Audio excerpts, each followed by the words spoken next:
We are live. Welcome to the Digital Renegade Podcast. I'm your host, Dashing Rogue, and I'm with my frequent sidekick, Artistic Layman.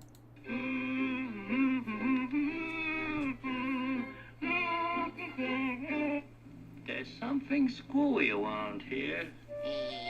Could be you, Doc. Yeah, could be you, gaslighting Bunny Rabbit. like honestly, the older Looney Tunes got not just the World War II iconography and crap like that, or the racist iconography, but like these characters were really assholes to each other. Like Tweety Bird was like killing people and stuff like that. And Bugs Bunny is usually looking for trouble because he was stealing from people's gardens after all. Jesus Christ! I mean, he's a rabbit. That's what they do. So we got a lot of things we could talk about today, Luke. I mean, there's a lot we can go over. Is there anything happening this week? Oh, but next week is the big week. We're gonna have Is the debate actually happening? I don't know if the debate's gonna happen, but I'll tell you this: we're in one hell of a timeline right now. We just went through some really, really bad times. I don't know, now that the good. I don't know. I feel like we've gone through the worst of it now, and we're crossing into the Rubicon of sanity again. Oh, that'd be nice. Because the insanity is so obvious that no one can ignore it. I mean, look at some of this stuff right here, Luke. Here we go. Here's some insanity for us. This is something that I found was interesting. Now, this is some of the most entertaining shit I've ever seen. This is what we call a J kitty cat.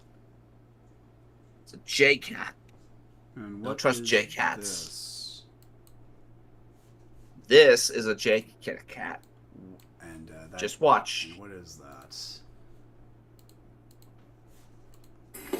So I was told by the Cook County Sheriff that I could file a police report. They're wrong. We are not taking any more reports for you. You haven't taken any, so yes, as of we now, have. I'm a civilian. What is the case number?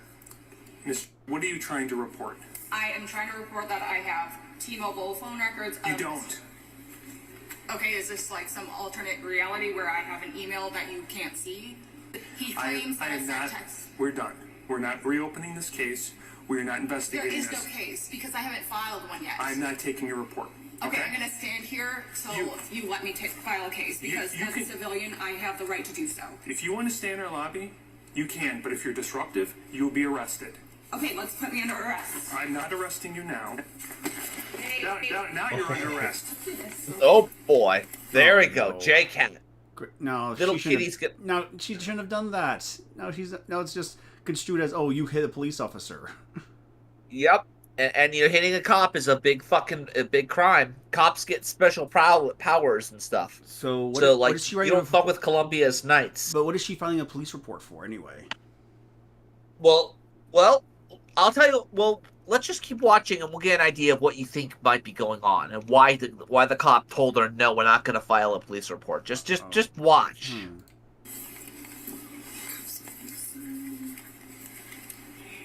No. We're okay.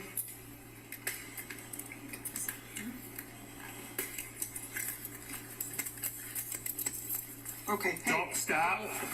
Stop. Okay, Stop. enough.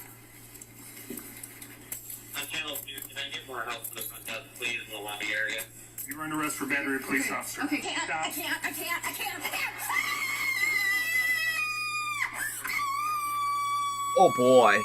Oh boy, Luke. They reveal themselves. What? They reveal themselves to you, don't they? Is she possessed? Like, what happened? Did Well, she just keep realize watching. how stupid? Okay. Relax. Okay. Can you close? Relax, Miss.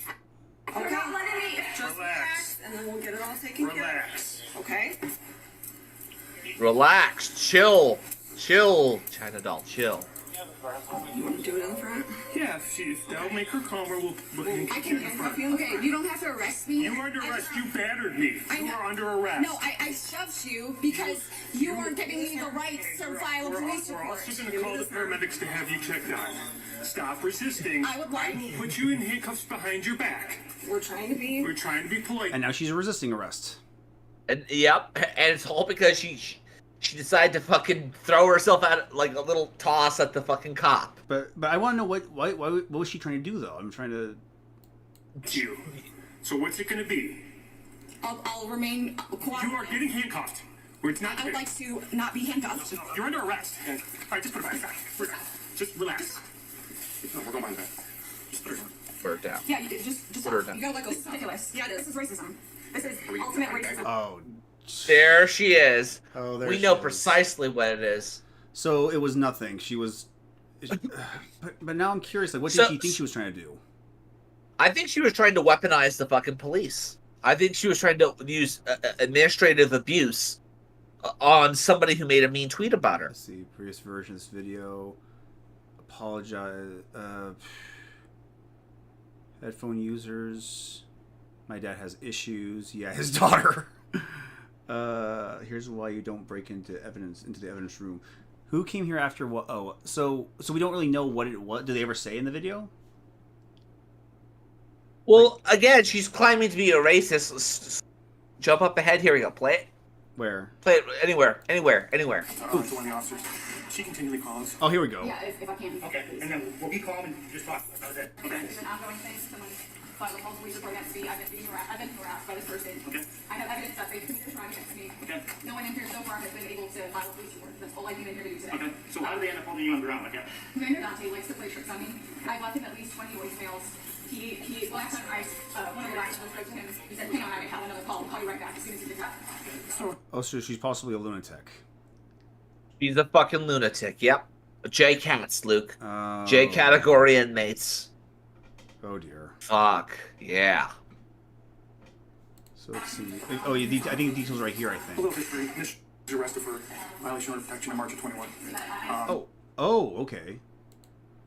Violation of order of protection of March of 21. She, during that time, started stalking one of the police officers. So he Oh, subsequently arrested for harassment. was arrested for Oh, harassment by telephone. Now we are taking the cops' word for it, so they could be lying, but you know, it's more likely at this point. I mean, they reveal themselves to us, don't they? To one of the officers. She continually calls frequently. She's claiming she wants to file a police report. She's tried to do this in the past. We've repeatedly told her we're not taking a report. So she came in today unannounced. I told her I'm not taking any more reports for you. So she pushed me, and then she started screaming quite loud. She shoved me, and she was screaming. Karen probably heard her praying holy loud. Yeah, she's under arrest for battery. Now, we may charge her later, depending on what happens at the hospital. But she's under arrest. Oh wow. Oh, They're gonna decide whether they're going to arrest her or not. Just freaking maybe. sad. I mean, she's not safe. She's not safe to be around. Fucking I mean, crazy prison bitch. prison is too harsh for her, but she can't be out in the public like that. If she's just stalking police officers. Jesus Christ. So she's stalking police officers, and she's basically playing an SJW card on the cops, right? Oh, how smart! Oh, that wasn't smart. Fuck. Especially when they have your video recorded on their vest, you dope. Insane. So does this connect to anything larger, or is this just a amusement? Well, that's just for some amusement, but I guess everyone's going insane. Have you heard about have you heard what happened to if I can find it here. Put this here, connect here. There you go. Rakita. Have you heard about yes. Rakita Law? Oh yeah. What have you heard? Well, I mean, didn't we kind of cover this before? It was like a joke about how he was cursed by the Sonic Chew badge, but it turns out that he has been basically neglecting his children, engaging in drug abuse and swinging with his wife. Yeah, well, here's where it gets interesting, and I talked about this before with how Rakita is now representing legal.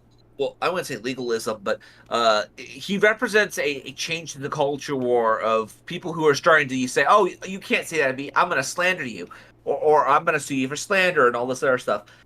watch this clip, and I find it very, very, very interesting. Oh. You don't have to watch the whole thing. Is this Yeah, is this a new video now? he released a new video after being. He's on. Yeah. Okay. Let's take a look. See. What's this all Now, about? I don't know much, but he does not look good. He looks like Spoonie. Oh yeah. Okay, he has that Spoonie barred looking fucking nose. Mm. I'll make of that what you will. Those fucking nose in the eyes. I mean, you know. I first became aware of him with the whole Rittenhouse case, where famously, like when that moment happened in trial, where the person just admitted, like he basically didn't fire until after Rittenhouse didn't fire until after he pointed his gun at him. You're like, oh, directed verdict, and that's what I know him as. Directed verdict. Which means what? Basically, when the person who had his arm blown off by Rittenhouse, remember, he basically admitted that Rittenhouse didn't shoot until he pointed his gun at him and pointed in his direction. And with that bit of evidence, like, yeah, it doesn't matter. Like, the judge could say, yeah, that's obviously self-defense. We don't even need a jury verdict at that point. Oh, jeez, that's like we don't even need it. That's evidence so obvious that we don't even need the jury. They got him to admit it on the witness stand, and so that means we don't even need the jury. We technically don't even need the jury to convene for it. oh, that's wonderful. That's great. That's badass. But of course, they didn't go that far. They still relied on the jury, but still. Well, they had to, because if they did that, I mean, they'd be rioting, and Rittenhouse's life would be even worse than it is now. Yeah, but here we go. Anyway, what's this all about? Go in, I'd say about 3 minutes in. Oh no! All volume broken. Yeah, he looks a bit rough around the edges right now. When he normally is. He looks like the devil, or like a goblin. Like he's morphing into a goddamn goblin. He needs to stay off the drugs and probably off He- probably alcohol too.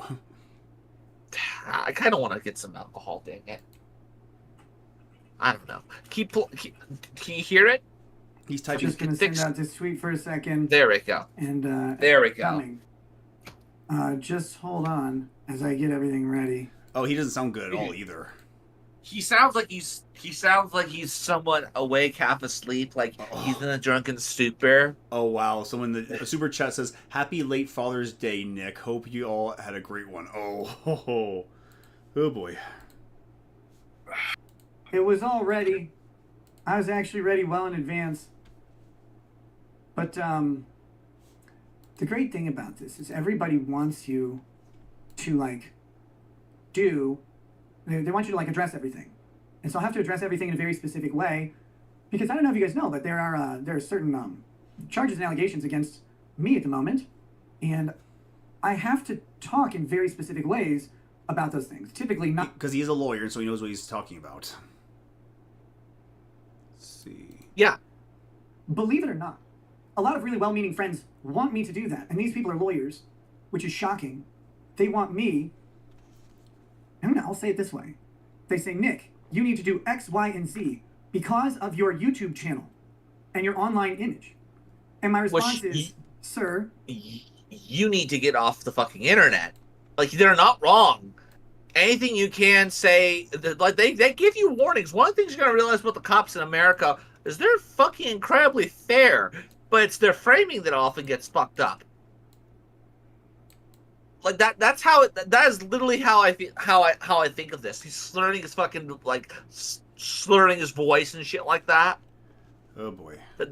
That's what we're gonna get into some drunken Your Honor, me and the frickin' verdict of the Jack Daniels, the Thunderbird wine. Keep Madam, going. I don't know if you know this, but the lowest priority in my life right now is my public image for the purposes of YouTube and Rumble. So any of you who want me to come out here and do some weird grandiose apology or prostrate myself in front of you, let me just help you with my public image right now. Fuck you. Right in your goddamn mouth. Okay. I'm not here to worry about what you think about me. And that should be obvious to damn near anybody. And if you think it's in my character to come out and grovel before you and say, oh, I'm so sorry I let you down. I didn't let you down. I didn't pick you up. I didn't make you, and I didn't make promises to you. So if you feel let down by me, let yourself down from the stool, Robin Williams. I'm not here for you. I'm not here to own your feelings, and I'm not here to apologize to your feelings and sensibilities either. So, I mean, I guess he doesn't have to do anything on his YouTube channel if he's just not going to say apologize for anything. He's basically saying that he doesn't know what he's guilty of because he hasn't had the the book thrown at him yet. He doesn't know officially what he's being accused of. Okay. And he basically is he's playing the lawyer card. I used to do this shit all the time. Keep going ahead. Skip ahead a little bit. Just keep going. You'll see exactly the type of pert thing he's doing. Yeah, there we go. Dude, a competent dude, and we will be going through this and doing what needs to be done. I see a lot of speculation on the internet. I can see basically all of it has many of the major details wrong. And that's fine. Most of the details aren't for anybody.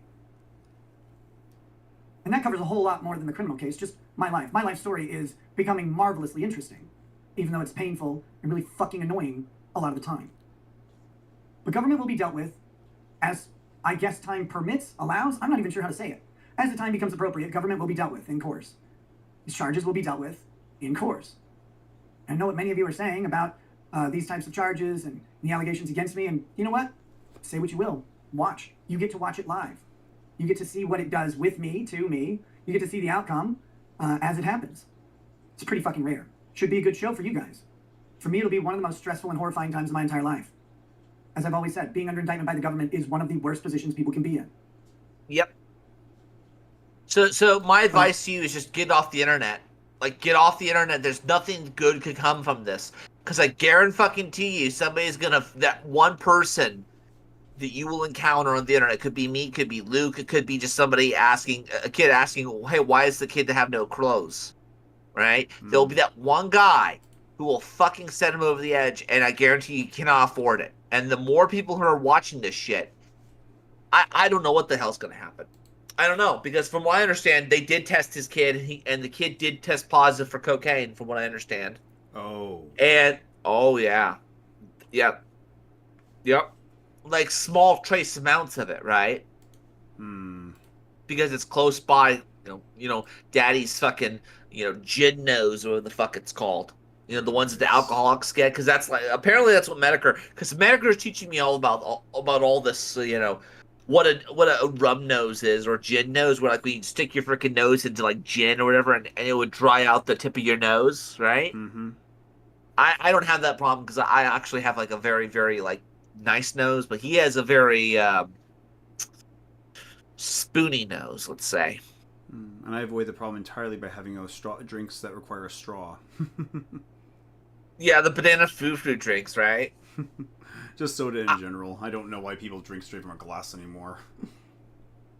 I went up north this last week for Father's Day with my father, right? Oh yeah. And yeah, so we went to A&W Root Beer, and from what I understand, that Liquid Death water. You ever heard of that? Liquid Death? Nope. It's a brand. No. Well, apparently Liquid Death is like this soda bubble water, essentially, that you could buy. It comes in a can, and I've told, apparently, there was a woman there who needed my assistance to, go, reach up high, because I'm a big guy, apparently. That I got it for her, and I asked her about it, and he's like, apparently it tastes better. The Liquid Death tastes much better than actual water because it's canned. I don't know what the reasoning behind that is, honestly. But I have tasted the difference between, let's say, canned purified water, canned distilled water versus, distilled water you get in, let's say, a jug. It's like night and day. Like, wow. Some of the freshest shit out there. But besides that, there were a few other things I wanted to go over. Okay, here we go.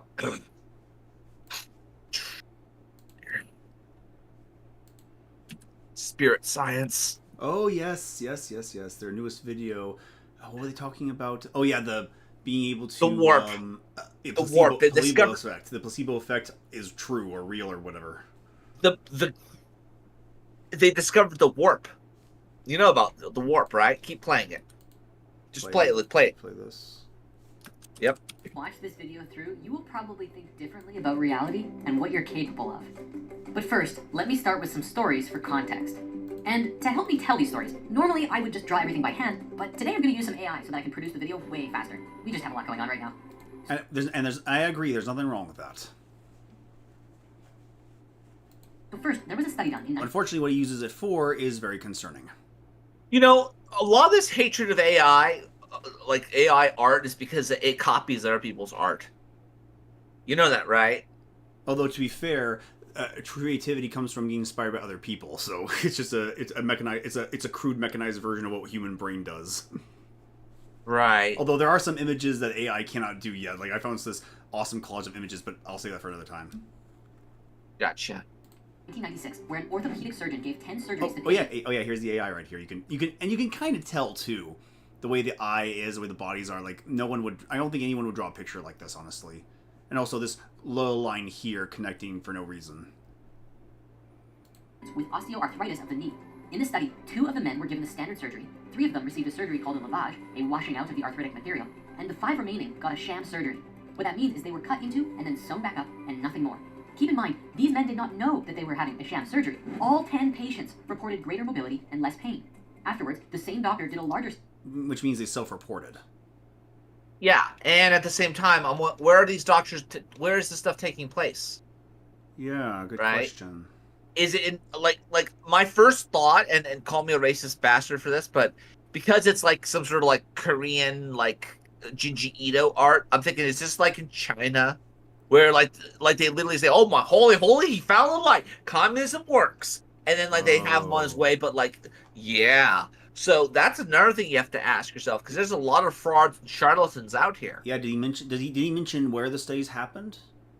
I don't think he did. Study involving 180 patients and continuously saw the same... 180 patients where, though? I'd like to know where. results. Everyone was improving, regardless of what kind of surgery they had, including the fake ones.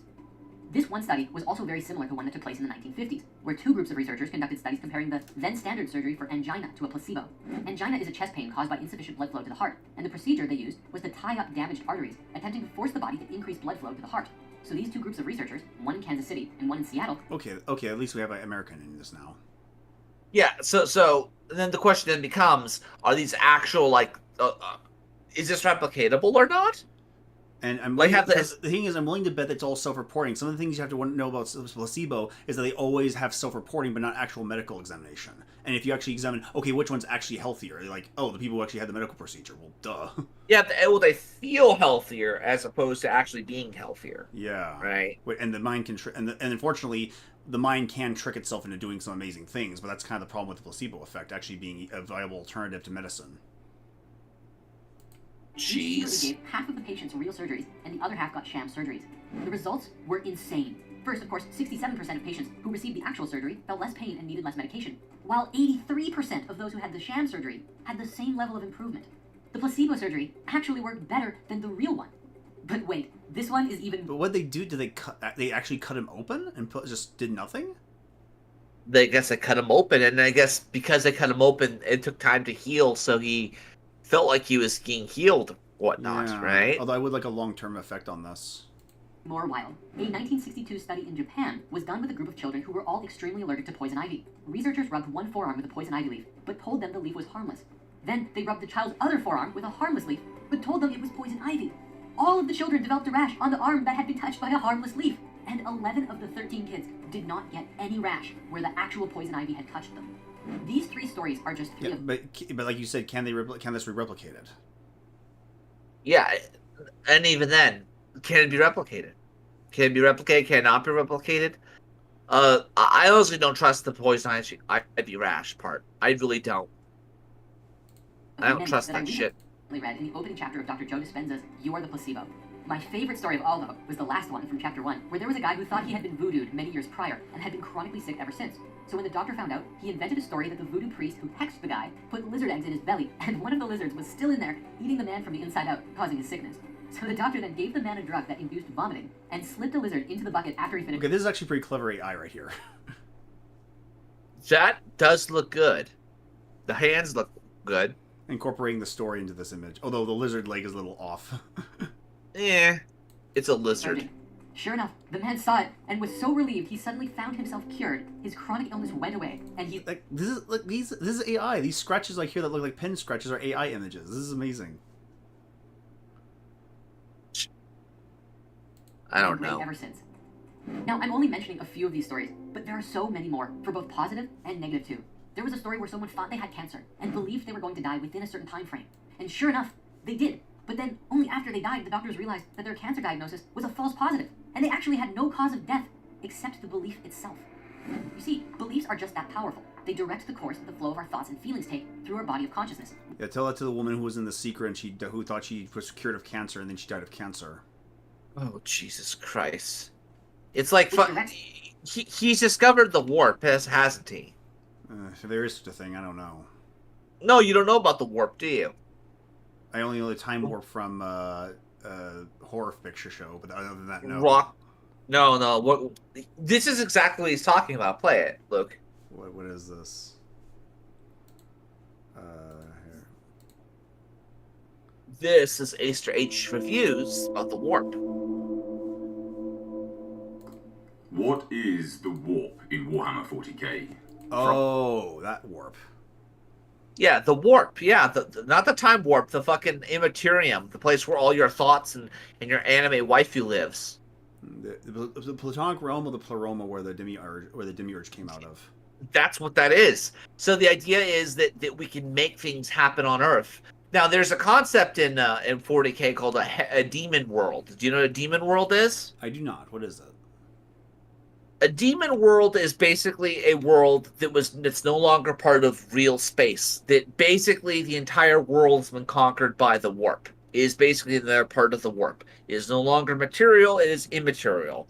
There are rocks that will cry blood. There are, it is absolutely batshit insane. So as somebody who lives in the world with, like we have gravity, we have let's say a blood pressure regulation and whatnot.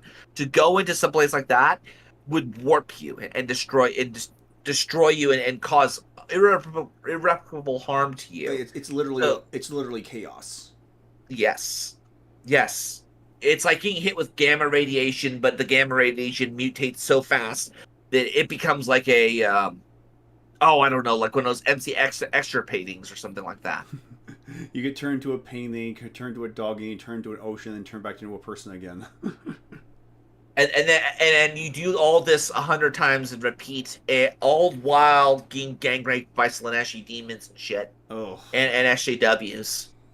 But that's something. So this is where it gets really interesting, because what is his conclusions regarding this whole debacle with oh my God, we have the power to believe, to pray the gay away, because that's really what it is. It's pray the gay away. Well, he doesn't go. He would never go that far, but he thinks that we can cure ourselves of anything. Yeah, like, but at the same time, we can hurt ourselves or anything, or cure ourselves or anything, just like in that other secret video where they point out where people can bring positive thoughts to themselves, but also negative thoughts. In other words, when a child starves to death or when someone gets robbed, they are kind of participants in the act itself. So basically, what Karen Borisenko believes. I don't know if she believes that, but it might fall into that category. Well, we don't know what she believes, right? I mean, it's not coherent. Typical Gnostic, never revealing what they believe. Yep. It's not only our words and our actions, but our physiology and gene expression, all the way down to our DNA. What? Mind-blowing! And Dr. Dispenza has been working on this kind of stuff for years. He's helped countless people have amazing breakthroughs, showing how to miraculously heal. He's basically the main sidekick in Mob 100. What's that? It's the guy by the same person who made One Punch Man. Oh. Except the story is it's about this boy named Mob who's like a psychic, like the most powerful psychic in the universe, but he thinks he needs training, and so he finds this kind of like low level, this sophisticated kind of con man who has convinced him that he's a psychic as well, and he's teaching him, but he's just using his psychic powers to improve his business. But he wasn't an evil person though. He like people come to him for problems. Like he just does this little thing. He does these little rituals and convinces them that they're problems. In other words, he's a placebo factory for people who look for placebos. So it's like Holic without the supernatural almost. Pretty much, yeah. In a lot of ways. Damn. I gotta go buy Holic. I gotta go pick that one up. That's something I gotta fucking go pick up at some point. Their bodies. That anime is that anime and Cardcrafter Sakura I need to go pick those up. Now keep Overcome going. depression, anxiety, disease, and illness, even make more money and just be happy and even find the perfect relationship. For the past few months, I've been binge reading his books. The first one I read was Becoming Supernatural, and I can't even be. I should read one of his books just to find out what kind of mech he's trying to sell. I kind of want to do it also because I would love to fucking encounter a hot chick. I want to encounter a hot chick again. Why just one? Oh God! You know what? I want to meet a hot chick who is maybe a cat girl and a scientist and a police officer and all this other. that's well, to each man his own, but that may be a bit too much for the average person. Like Tenchi Muyo is the only person who can handle that. And that's because he abstains. And that's because he's stoic too. He's not even taking their advances. He's hashtag no fapping and he's monk moding it quite. Begin to describe what kind of positive impact it's had on you. You can probably feel the shift in energy lately too. A lot of that book talks about different meditation practices to reorganize your brain and thought processing ability to invoke higher states of consciousness, access superconscious states, and elevate the state of consciousness within the self from more of a matter focus into an energy focus, and things of this nature. You can tell I liked the book. See how much I highlighted? Imagine for a moment that you could live your highest ideal, the perfect dream version of yourself, and all that was required for you to embody it was just a matter of consistently changing your thinking enough that you break free of everything else that's keeping you limited. I mean, that's all I wanted for all of us, forever. And straight up, Joe Dispenza has a modern key for this, and I think everyone should know about it. Truth is, I actually was planning to film a video just talking about all of this stuff, what I was reading and how it was so impactful, but then, literally this morning, my friends at Gaia reached out to me and said for the next week, they are giving away Joe Dispenza's Rewired series for free to anyone who signs up right now. And This is a glorified advertisement, Luke. Let's see, Gala, on Gaia? Oh yeah, never heard of it. That's some pagan shit, man. You probably ask the pirates about that. It's probably the new age equivalent of like a streaming service. Like what's the other streaming services that aren't Netflix, but they're like the one that communists always use to hide their material. I know what you're talking about. Pneumonia, Pneumona or something. Numala. Nebula. That's it. Nebula. Yes, I remember that one. Oh, I guess Gaia is like the new age. Gaia is like the new, specifically new age version of that, I guess. anyone who signs up right now. And I thought, wait, I've been reading all of his books lately, but I hadn't even seen Rewired yet. So I just watched the first episode, and I am so excited to binge the whole thing. But I had to finish making this video first, so that I could invite you to come and watch it alongside me. I can definitively say from what I've seen, Rewired is brilliant. Joe has put all of his wisdom and insight from everything he's learned together. Nah. If we're gonna talk about, no, we're not gonna get information from Joe. We're gonna go straight to the source, Luke. We're gonna go straight to the source. But first, we're gonna take a side quest. We're gonna take a side quest, and we are going to learn about the esoteric espionage action of. I see his books are on audio form, so I can get the one for myself. Honestly, dude, I'd like to do that as well. I would. Here we go, Luke. You're up to Placebo, Breaking the Habit, and Becoming Supernatural. Of course. Oh wow, they're like $20 a piece. they're not cheap. They're $20 a piece. Don't buy it. Pirate it. Let's see. Fuck these people. They want to hide. Like if this stuff was true, it would be everywhere. It would be like the Bible, like the Holy Bible. It would just be given to people, right? Mm-hmm. But they want How much do they want? $19.99. $20 for 14 hours and $17 for 10 hours. So that's how long the books are. You know, even as a corpo, I would not pay that much money for like Tony Robbins or anything like that. Even though technically it would probably be approved by my corporate overlords. Mm-hmm. Speaking of corporate overlords, middle management has stuff to teach us about forbidden knowledge of teachings. And I'll just say right now, what if Halt Hiss has he's fallen off the deep end? He's fallen off, Luke. He's fallen off. Has he though? Minachi's secret. How much has he fallen off? Let's see. Well, you know, I think Carl Jung said it best. The darkest reaches of the shadow reach all the way down to the depths of hell. So Again, where should we start then? At the very beginning? Well, that would be a good place to start as any. The truth is a cone. Different people hug different areas of the cone, and some are higher up so they can see further along than others. In medieval China, there was this concept of the three vinegar drinkers. In that, Buddha, Confucius, and Lao Tzu each tapped into underlying truths of reality, but came to different conclusions. For an example of what this means, studying how different civilizations view the world has really opened my mind. For example, in Indian philosophy, which is a worldview which has had as much thought put into it as the Western, they see all of reality as an illusion spun by the gods, called Lilaya or Maya. We really don't have any good historical records of India before foreign invaders like the Muslims or the British showed up, since in their worldview, reality is an illusion, thus not worth recording. So, yeah, they're lost to history and time. Just like their gods. You know what's funny is that the Muslims invaded, and then what happened? The Muslims went inward also. It's almost like they infected them with their Gnostic bullshit. Religion and spirituality is what's real in the Indian world. Alternately, the concept that there is a standardized time is very modern. In traditional African societies, time just doesn't exist. They don't have a concept for it. In pre-modern Chinese society, time moved. Well, yeah. I mean, I've seen the gods must be crazy as well, dude. I mean, some African languages don't even have the concept of promises, so that's not really too much of an approval thing. Yeah, and even then, like, how can you have someone like that who doesn't believe in promises in your society? Even more. Like, there's some of the languages are so simple they don't even have it. The idea of a dictionary would be so alien to them. I remember this one particular story where an explorer was trying to catalog something, but he couldn't remember a word, so he put it on his dictionary. And an African asked him, "What's that? What's a dictionary? Oh, what's it for? It has all the words of our language, so I forget. So if I forget what it was, I'll know how to spell it." Like, why would you not know all the words in your language? Like, the idea of having a vocabulary larger than your own understanding is for alien to them.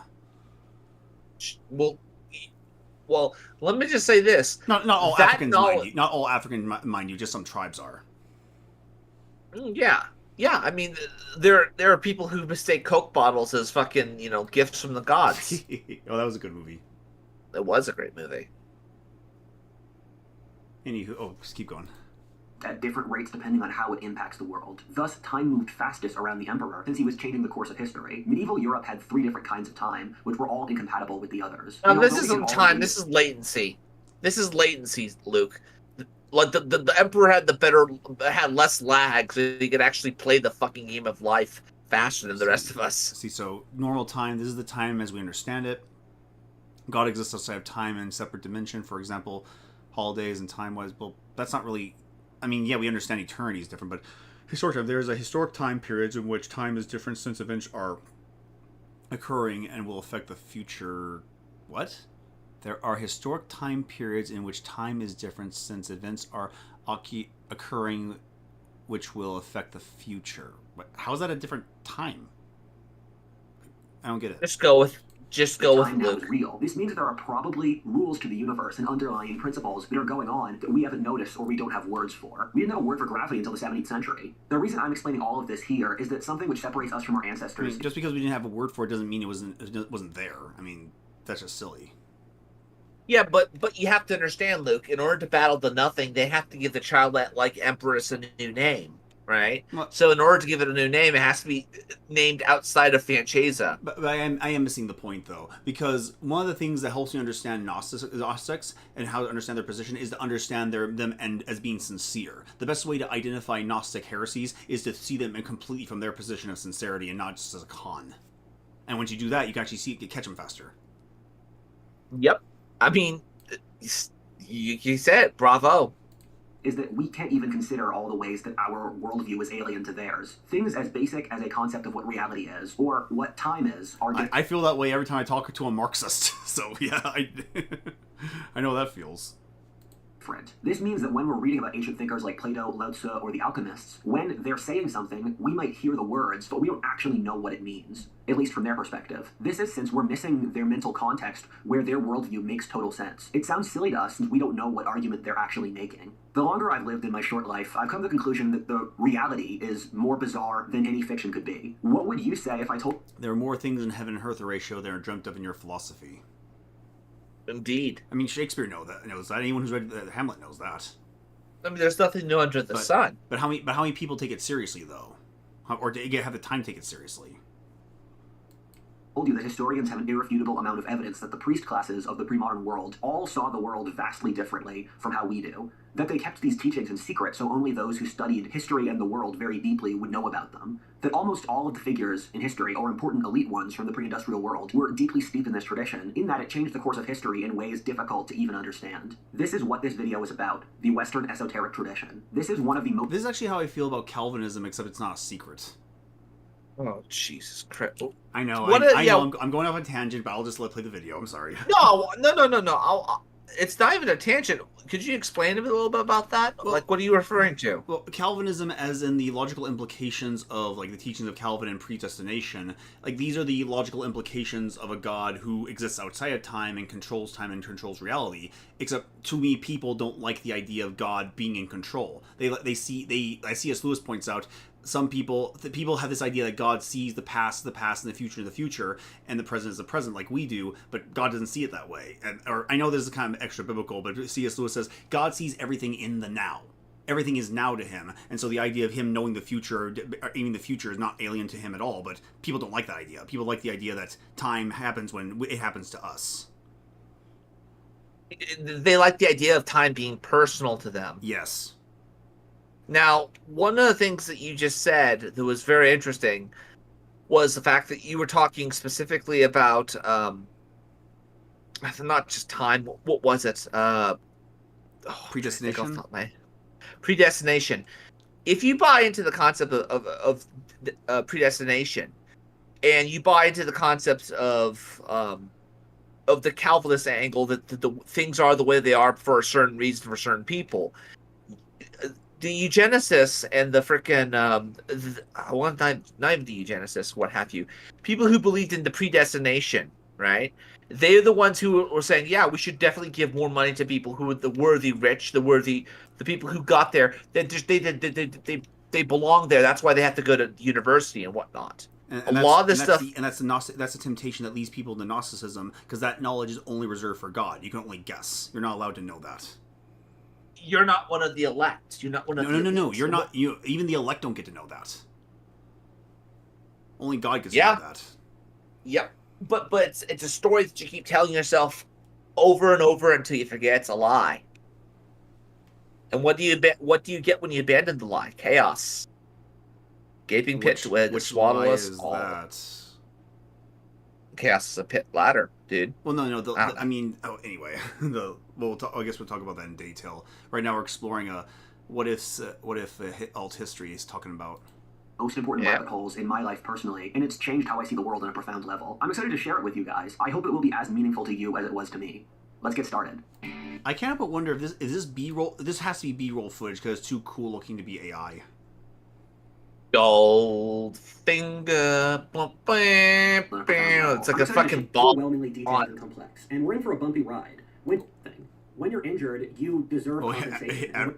Yeah, someday I'll be popular enough to have advertisements too. I have a feeling this guy's a cult leader. I just had this. He looks like somebody who would have a death cult. He looks like the next freaking what the hell is his name? That's just his low-level 90s camera, though. How many people still have cameras that have that kind of filter on them, that kind of fuzz on them? Camera. Peace.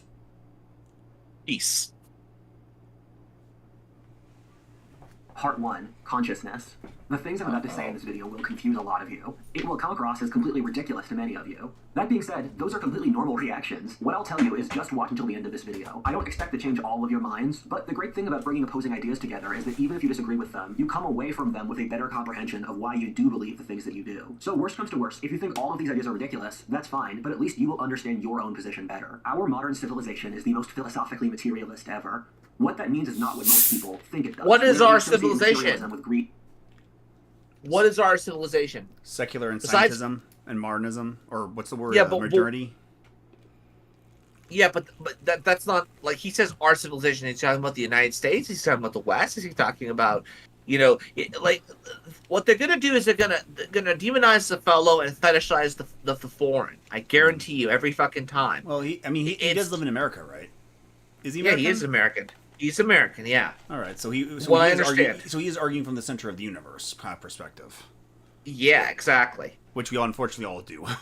or Yeah. status seeking. However, philosophic materialism is the concept that the world is fundamentally made out of atoms or things you can measure materially. It is opposed to idealism, or the idea that the world is fundamentally built off spirits or ideas. The irony is that idealism as well as materialism have become adjectives, and for idealism, it's a person who's unrealistic, shows that each of these philosophies have natural endpoints when applied to the real world. In our modern society, we only treat material things as if they're real. This is why we don't really take religion, anthropology, philosophy, art, culture, tradition, or any of that stuff seriously. It's completely normal for us to use economic or political systems to explain Think for yourself. At that point, he's talking about our elite classes. They don't take Christianity seriously. Our elite classes, implying there aren't classes to begin with. I mean, the people who live in Washington are probably so removed. like just recently when they tried to pretend they celebrated Father's Day by having pulled out the barbecue sets.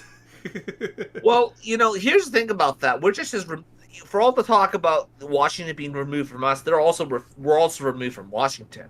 I mean, if we had the knowledge that some of our congressmen and our senators knew, like, there is an occultocracy that does exist. And it's not because someone's not telling you. It's because, how many people know about what's going on in the Philippines right now, like geopolitically? How many people know about what's going on in Ukraine geopolitically, right? Or worse, there's enough people who are so comfortable that it doesn't matter. Yeah, and at the same time, it doesn't affect you because it doesn't have to affect you because we've already got you covered to a certain sense of comfort, like that you could sort of exist. Say what you will about the Night Watchman state, we at least have order. We're not totally like just shooting up and destroying everything. I mean, look at us. I mean, for all our complaints about our current society, we have the luxury of complaining about stuff about videos on the internet. Yep. We don't get paid for it, but we have the security to do so. Yep. We'll get paid eventually. We will get paid eventually, Luke. The world works, but using religion or culture is a lot rarer. Materialism versus idealism is a philosophic battle that's been going on for as long as we've had philosophy. Aristotle or Plato were some form of materialism versus idealism, and it wouldn't surprise me if we had better records of them if this has been going on since Babylon or Egypt. That being said, we are by far the society in history which is the most materialistic. Even so, for materialistic thinkers like Aristotle or Epicurus from the ancient world, they did believe in spirits or the soul, which our society really doesn't. For both materialism and idealism... We pretend that we don't. It wouldn't surprise me if they say something different in private. Because, I mean, atheists believe in some of this. They don't believe in God, but they believe in some of the strangest things. They believe, like, supernatural stuff and aliens, but as long as they believe, like, paranormal stuff and psychics and aliens, but they don't believe in God. Well, this is the reason I keep saying atheism really is just anti-religion. It's not anti-deism, They have gods, they could compete, they're contenders with the gods, They want to be able to they want to be able to kill Superman. Right. I mean, if you ever read the Humanist Manifesto, it is effectively a Marxist Gnostic document, so it's just in competition with religion. Although, it's more of an offshoot of the Democrat Party, but that's getting into politics and religion. The fucking donkey cult? Yeah. Mm-hmm. They run into natural philosophic issues, and in my worldview, I think both exist symbiotically. But for the materialistic worldview, the issue it runs into is that consciousness doesn't make sense. Human consciousness is something which you can't physically hold, but it's completely important and decisive to the human condition, in that our conscious experience is the only thing we really have in life. This is why Descartes said, "I think, therefore I am." As a society, we call this the hard problem of consciousness. The modern world doesn't even really attempt to craft a theory to explain consciousness. Thus, we kind of avoid it and put it in a mental box, away from the rest of our attempts to explain the world. There's a thing... At best, Do we really? Well, I mean, the best thing we try to do is create artificial intelligence, which simulates... it's like a simulation of consciousness, but even then it doesn't even do that, because it can only do one thought at a time. Very quickly, one thought at a time, but only one thought. Honestly, more and more, I'm thinking to myself, this really is turning into Battlestar Galactica, isn't it? I really should catch up on AI. I really should know the AI of that story. I actually got around to reading Dune. I mean, I don't really like the story of Dune, but they open up with the phrase, "Thou shalt not make a machine in the image of man," with the intelligence of man.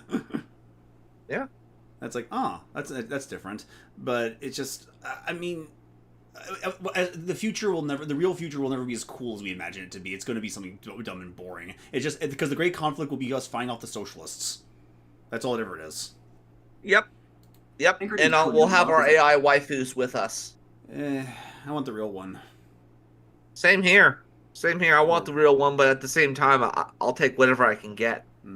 of paradigms in the 1960s, or the different cultures develop different theories on how the world works. What happens is that this paradigm does a good job of explaining things in the beginning. Then, as decades or centuries pass, and society gets more knowledge, or that paradigm is applied to the real world, you naturally see the intellectual flaws of that worldview. This gradually happens, and you can see it in how the scientific consensus from, say, 100 to 200 years ago is very different from what it is today, even though we've had the scientific method or the same tools for assessing the outside world intellectually for that whole time period. One of the mental ideas which really shocks me for how most people don't wrap their heads around it is that in the same way previous eras of history were wrong about very important things in their worldview, and this is true even as recently as the last 20 years, why won't we be wrong about very important things in our worldview today? The main way that people discover new paradigms is by seeing things in the last paradigm that they... Which things, though? I mean, this is kind of like critical theory, right? It's like, hey, man, that might be a bad idea. How so? Well, I don't know. You might be a racist. How is it racist for me to do this? Well, you know, certain ethnic group is this downtrodden, and for you to take advantage of their downtroddenness, it's the same thing here. Oh, you might not know something. You may not know something, and I have knowledge. He's trying not to date himself. Oh, he's trying not to date himself. You think so? Yeah, well, yeah, because by making it vague and ambiguous, he can always say that it applies to virtually anything you could think of, as long as it's materialistic. Yep. That or idealistic. I mean, you know what the perfect girl looks like. You've seen the perfect woman. Hey, everyone here in this chat has seen the perfect woman. We all have. We've all seen the unicorn. You know what I'm talking about. And we all know it's a duo, terrestrial and infernal Venus. Oh, good callback. We don't have an explanation for. The thing is that our current ideas of time, existence, progress, and more stem from Christianity. We're taking what we ourselves would say are irrational teachings of a religion without analyzing them. For example, the idea that time moves linearly comes from Christianity. Alternately, no one ever scientifically tested whether people are equal. It's a spiritual teaching from Christianity, though. The underlying framework of our worldview is something we don't even think about or analyze scientifically since it comes across as so obvious. For example, in the Middle Ages, when they found fossils of sea animals miles inland, they said that it was a trick by God to question their faith. In retrospect, we can see that this was total ideological cope, but they unironically believed that. Really? It's Are you sure it's not like an example of the flood from, Noah? Oh, it's God trying to test our faith. No. Yeah, that's not how I would think. I would think Noah. I know that's a joke that liberals used to make. Like Lewis Black actually had a gag where he was confronted about fossils. And he said fossils are the handiwork of the devil, and that's a relatively modern. I know that's a modern thing, but was it a thing before? I don't know. I don't think it is.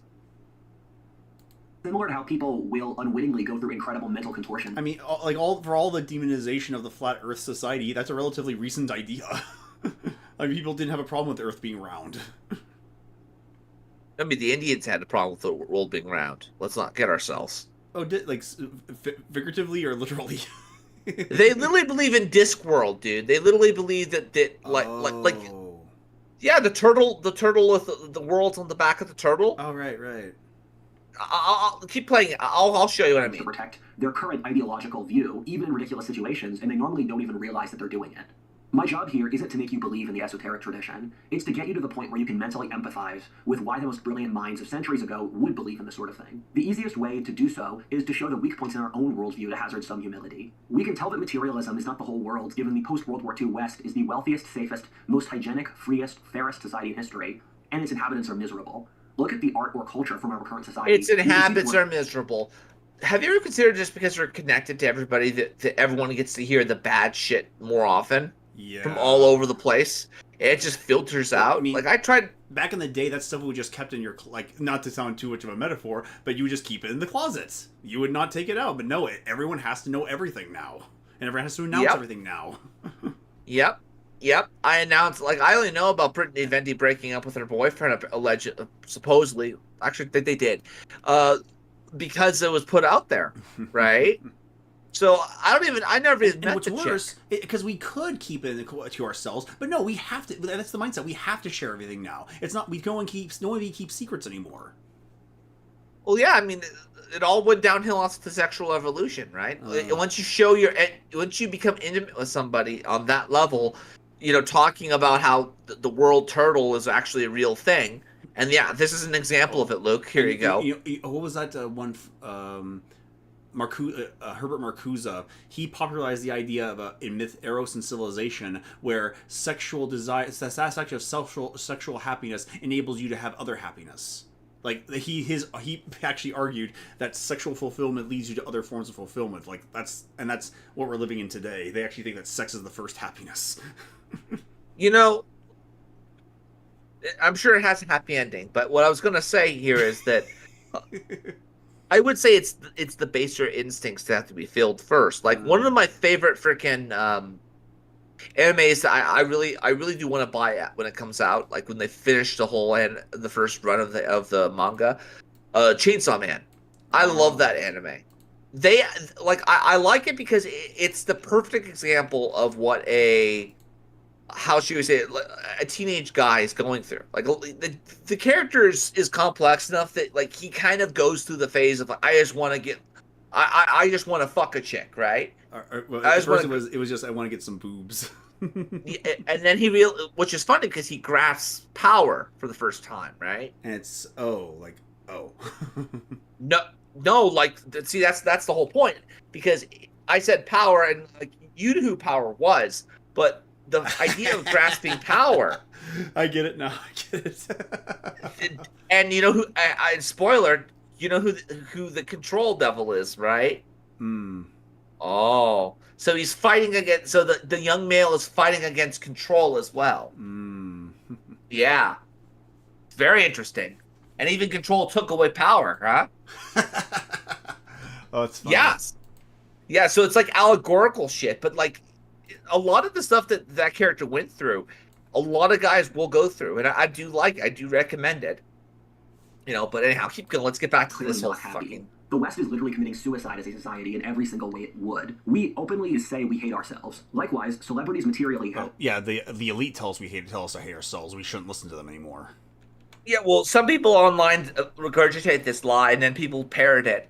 I don't hate myself. I love myself. I want to fuck. Like I keep getting called a carnal Christian when I keep telling people over and over again. I want to be rich. I want to make sure that I have enough money. So I can have a lot of kids, right? I want to be able to have the Victoria's Secret model. I'm not ashamed of saying any of these things, but there are certain things that have to be bound within that freaking framework. Morality, faith and whatnot. Oh, what was the Bible? Duty as well. What's the Bible verse that says, "Put yourself to work so you can be a good help to someone"? I do not know that one. It's used in reference to it's explain how the idle hands of the devil's playthings, but rather than stealing, get yourself to work. Yeah, you don't want to be one of these guys who he's like, oh fuck, I was just scratching I was just scratching my nuts, and then I started, I just figured, I might as well just crack one out. Oh, here it is. You don't want to be one of those guys. Ephesians 4:28. Let him who stole steal no longer, but let him labor, working with his hands what is good, that he may have something to give him who is in need. So in other words, if you're wealthy, you can actually help a lot more people. Yeah, you can. Although the temptation is you'll be selfish and greedy, but take one step at a time. You can shape the world. You can start maybe shaping the world into the way you would like it to be. Maybe at least down in your neck of the woods, and not the George Soros way. George Soros thinks everything places his backyard. I don't know. Everything they could want, but we all know celebrities don't You have like good mental zoning health. laws. What this shows is that the material isn't everything. You can materially have everything you want, but you're still missing something else important which drives you mad. Likewise, it's very clear that if you change the ideas in someone's head, that you can change their whole life. After all, what does it profit a man to gain the whole world and lose his soul? That's part of the message.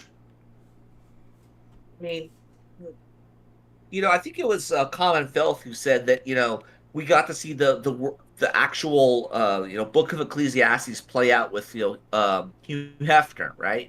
He had everything he ever wanted, and then he dies, and we kind of sort of saw a playing out of Ecclesiastes with his life. He had everything. Vanity of vanity, all is vanity.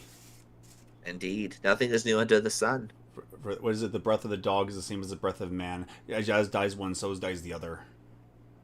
Indeed. Or all the way to Genesis. Dust is what you are, and dust you shall return. Yep. I'm sure a lot of you have stories about a deadbeat relative who was a total loser until they heard a message or they had some reckoning which made them pull their life together. Alternately, when a country changes its religion or ideology without changing... Now that's pretty impressive architecture right there. That's pretty cool. That looks pretty cool. material conditions, so much else changes. All of them going back thousands of years, but again, in both of these cases, the material conditions stayed the same while the idea changes. This shows that ideas exist independently from material conditions, at least on some level. This is where the pre-modern esoteric worldview comes in. They believed that consciousness creates reality, in the opposite form of what modernity believes, in which we focus on No, material consciousness to ignore controls consciousness. reality. Consciousness filters reality, I should say. Yeah, only God's consciousness can create reality. We just try to imitate it. Are we going with the whole George Berkeley thing now? Probably not. I'd rather not go down that route, but the best analogy is that the only creative mind is God. Right, and Berkeley, I think, said, the only reason we exist is because God's looking at us. Right? I mean, not that God's looking. I mean, God sees everything, and God doesn't blink, so I'm not sure what would happen. Or it's like that joke. It's like that joke in Bruce Almighty. Like, God doesn't take vacations. Sure, haven't you heard of the Dark Ages? Like, I don't know. That's true though. Let's see if I can The find it focused from on George consciousness Berkeley. first. They built a worldview around what the human condition is like through the lens of how we live it. I would like to hazard some humility here, and that there is a significant amount of evidence in physics that consciousness does actually change reality. We found that particles... No, this is not observing, but it's not observing, it's measuring. Because you're actually interfering with the particles. Yeah. Differently whether or not they're being perceived. There are a bunch of recent discoveries in physics which do suggest that consciousness does create reality. Keep in mind, a lot of our views on this stuff were never scientifically tested. It's just that we took them so much for granted we never thought about it. We never wondered about if consciousness does change reality because it so affronts our mechanistic, materialist notions of how the world works. And I'm not an expert in physics, but all of these things are much more complex than we give them credit for. Our society confirms all our biases, so we... Yeah, we cannot comprehend what happens on a subatomic level. The thing is, it doesn't affect the higher level. It's like trying to figure out why we don't breathe inside the floorboards. Like, well, there's no oxygen in the floorboards. Doth the reality sensible things consist of in being perceived, or is it something distant from their being perceived that bears no relations to the mind? That's from Berkeley, George Berkeley, the guy who would later have his name be reused for the campus of Berkeley. Yeah, don't look at this idealism. on a deeper level, and I would say don't take the science we have now as gospel, since history has shown the scientific consensus is frequently wrong. When the ancients discussed reality, what they're really talking about is how we as humans experience reality. Thus, dream life, or the things you see when you're tripping on psychedelics, were as real as the outside world was in their worldview. When ancients talk about demons or angels, those are things that exist. And that's an invitation to a very dark road, if you take that seriously. Don't take psychedelics, guys. Don't do drugs. Don't do drugs. You'll end up like Jordan Peterson. Although I'd be a complete hypocrite if I didn't say I didn't have them, but still, like, I wouldn't recommend anything more than marijuana. There you go. Because we see them exist, since reality is what we perceive. This is one of those things that's argument from definition, and Sitch from the Sitch and Adams podcast developed Sitch's law, that almost all debates are debates about a definition. In the modern worldview, reality is that which is replicable. Thus, dreams or things that we see spiritually or in hallucinations don't. Is this a real image or AI? It looks like a real image. It looks... Yeah, it does. It doesn't look like AI. It looks like something a person would make. Or I don't know. Those like artichokes. Yeah, maybe. Fucking artichokes. Pine cones. Meanwhile, in the ancient world, they exist by definition. I understand where the moderns are coming from, where if you're dying in a dream, that doesn't mean you're dying in real life. But also, we do completely ignore these non-replicable sensations in modernity. But the problem is that they still do happen to us. Yeah, but what do you mean by dying? What, like, going back to whole Stitch's law, well, couldn't we just start saying, well, dying is not real, therefore everybody lives, so therefore the little girl that we filed the police report about to the Scotland Yard, right? She didn't really die. She just got reborn into a different form, don't you understand? Like, it's shit like this that you have to be very careful. Like, why are you defining it this? Like, what is your intentionality? Are you trying to manipulate? Are you trying to get a leg up? Are you trying to get, hipster welfare? What's the angle behind why they're defining this stuff? There's a reason why the SJWs talk about racism being so bad, is because they're being told all the time that the racism's everywhere. Everything is sexist, everything is homophobic, everything is bigoted, and you have to point it all out. And there's a lot of it, according to them. Problem is, who gets to define it? And that's the problem. That's the biggest problem. Who is the master that makes the grass green? Things that do happen, and ignoring them means they don't exist. But it's a way of getting around not having to deal with information that our paradigm can't understand. I can understand the importance of having scientific rigor, but at the same time, don't get stuck in a cyclical argument. This is like the medievals saying that the inland fossils are a sign of God tricking them because their worldview doesn't understand, so they're going to put it in a box where they can ignore it. If spiritual phenomena doesn't exist, or conscious phenomena can't exist, since the only things that happen by definition are not those things, then that's a cyclical argument. Nothing doesn't happen for any reason. Nothing in the universe is just silly details that don't serve some purpose. If you don't believe in the spirit world literally, I think we can all agree it's important to understand why. But what is something? Like, nothing happens for a reason. Okay, so my question then becomes, if you're perceiving something and patterns that aren't there, that aren't meaningful in any meaningful sense of the word, right? Like, you're seeing patterns that aren't there that have nothing to do with what you're talking about. I see clockwork elves around this person. I could literally see the ozone layer, guys. Well, if you can't measure it, I mean, we know the ozone layer exists, then who cares?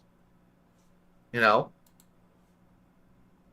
The problem here is not just do we presuppose that, atoms exist, but who gets to decide what they look like, and who gets to decide to what degree, who gets to have the headcanon? That's the real problem. We're arguing over headcanon. Keep going.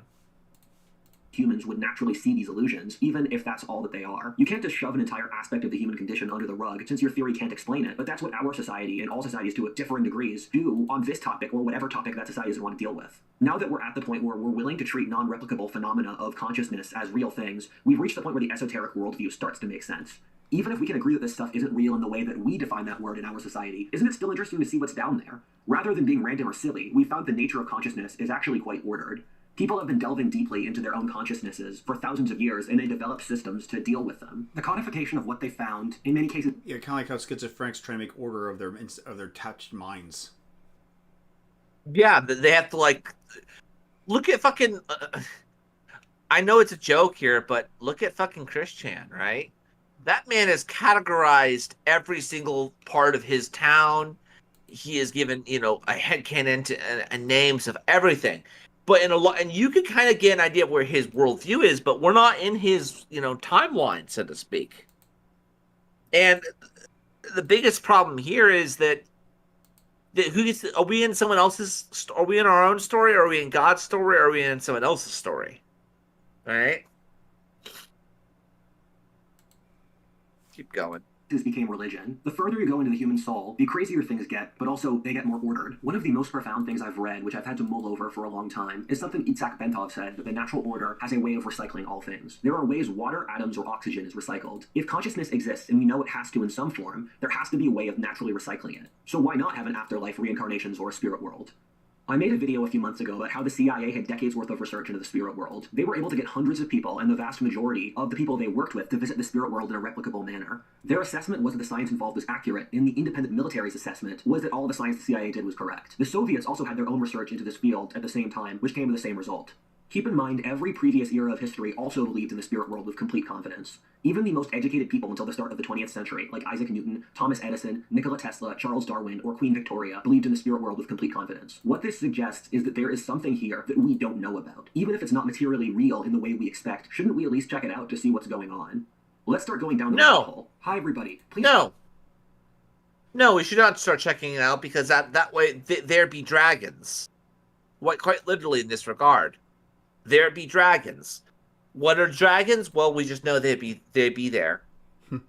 For some reason, this reminds me of the Star Trek Voyager episode of The Thaw, where you remember that episode? No, I haven't. What's that about? In what episode the Voyager comes on like a life-preserving capsule with aliens inside of it, but they're trapped in this simulated reality, because apparently one of the AIs that was designed to take care of them mutated into this psychopathic control freak that lives off of their fear. And he's a clown. And he's a clown with a gray face paint. Let me see if I can find a clip here. It's a God! And he warns because they go into the holographic world to get them out. But unfortunately, he threatens them and says, "If one of you leaves, I'm going to kill her. I'm going to kill one of the people in the capsule." And they're like, "Wait a minute, that can't be possible." Because let's see if I can find it. Where's the vault? Oh no, there's no audio. Oh, here we go. Real? How is that possible? I cut off their heads. But none of this is real. Of course it's real. It's real as a nightmare. The two we found dead both suffered from massive heart attacks. Heart attack? Now what might cause a heart attack? Unmanageable stress, perhaps? Unmanageable fear? The fear of losing a head, perhaps?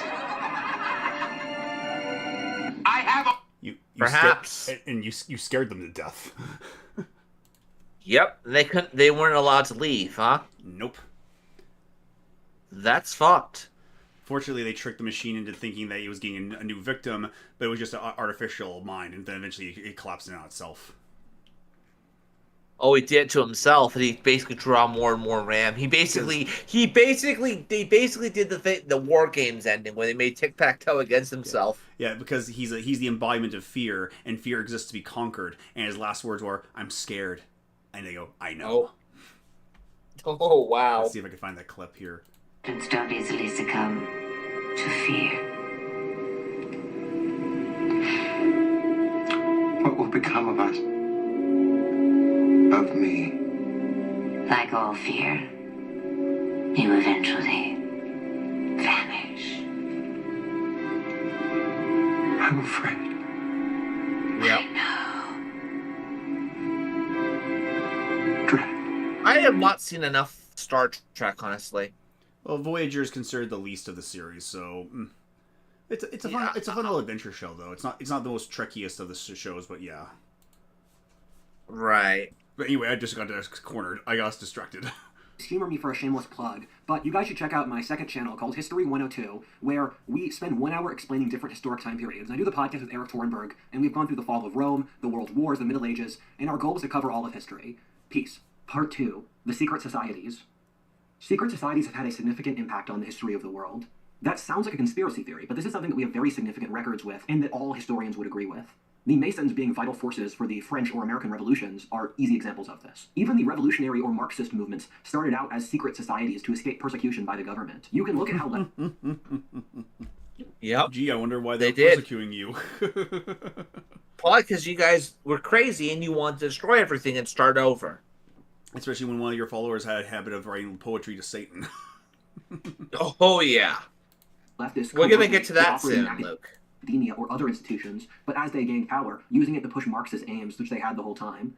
The World Economic Forum is a public example of a kind of association which can influence the world. Now imagine how many organizations exist like that secretly, or who at least keep a very low radar, which would be easy. I mean, to be frank, if I ran the World Economic Forum, I would try to make sure no one ever knew. If these kinds of groups existed in recent history, it's not insane to believe that they go back further, into societies where I'm part of that worse group. and it's easier to keep things. I'm part of a group like that. Oh? Yeah. Because what he's really talking about is having, the great men theory of history, as opposed to the great man theory of history.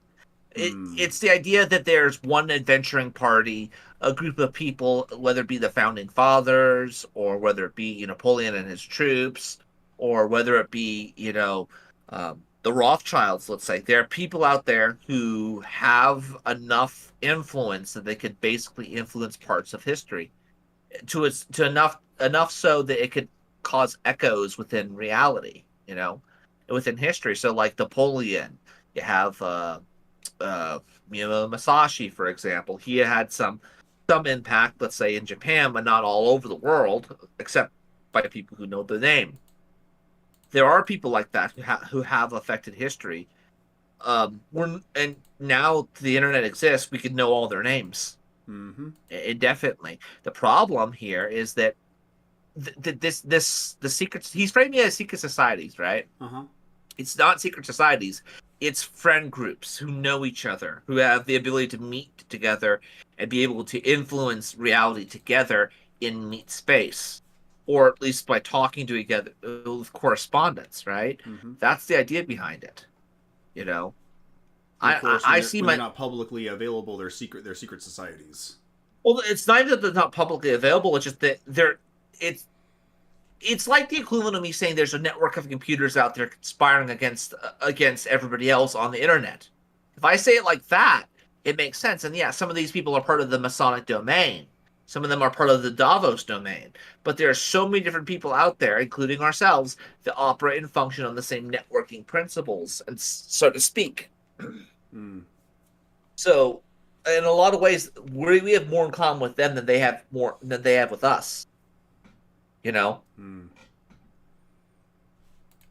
Yeah. In the Roman and Hellenistic periods, the known world followed secret mystery religions like the cult of Isis, Cybele, Mithras, the Bacchae, Dionysians, Orphism, or even early Christianity. These are large religions with millions of followers where we have an enormous amount of historical information about them, but they kept their teachings secret and underground. For a lot of these, we don't even know what they were doing even today. In the Middle Ages, if you look at the early Protestants or heretics like the Cathars, these started out as secret religious societies since the Catholic Church... Yeah, don't compare Protestants to Cathars, please. Cathars are not... there are no Cathars anymore. They're gone. They're history. Hunted down dissenters. As they gained more power, they came out publicly, but for centuries beforehand, they operated under the surface privately. Again, this is not how modernity likes to view the world, but this all shows that secret organizations can have very significant... I mean, the Protestant Reformation wasn't even a secret society. It was just a bunch of Catholics who saying, look, the Pope's not listening to us. We're just going to continue without you. Yep. But even then, it was hidden from modernity. So modernity is a consciousness, isn't it? Was modernity a thing back then? Well, they're saying that because of modernity, people don't think like this anymore. I'm like, what the fuck? Like, modernity sounds like a very badass fucking opponent. He has the ability to make people think like this. I mean, yeah, it's or not like this. It's kind of like the Marxist criticism of capitalism. They say capitalism is a horrible thing that sabotages all socialist movements. The thing is, capitalism produces all our wealth. It can destroy anything it stands its way. That sounds like a powerful thing to be part of. Why would I want to go against it? Yeah. Amounts of authority over the world, and yet have very little outside form. We have an overwhelming amount of evidence for various esoteric mystic associations. This occurred around the world in every major civilization. Christ once said, "Do not throw pearls before swine." What he meant there is that there are secret teachings which the public in general is not ready for, but those who are more advanced should know. No, that's not what that means. Don't throw your casino, huh? Don't throw your best arguments to people who don't care. Like, it's like G.K. Chesterton puts it like this: to give truth to them who love it not is to only give them more multiplied reasons for misinterpretation. Just not throw pearls among swine. Just dust your feet off and then walk away, because you'll just run through the pearls and tear you apart. Yep, exactly. And this is one of the reasons why I really do believe that Christianity has to start realizing that some of these people cannot be saved, and your neighbors might very well, they may not ever get to heaven, but they certainly are going to fuck with you on earth, whether it be the homeowners association or the fucking pagan who's discriminating against you, let's say, or targeting you. So in other words, it might be good to know if you understand Calvinism at least a little bit. Yep.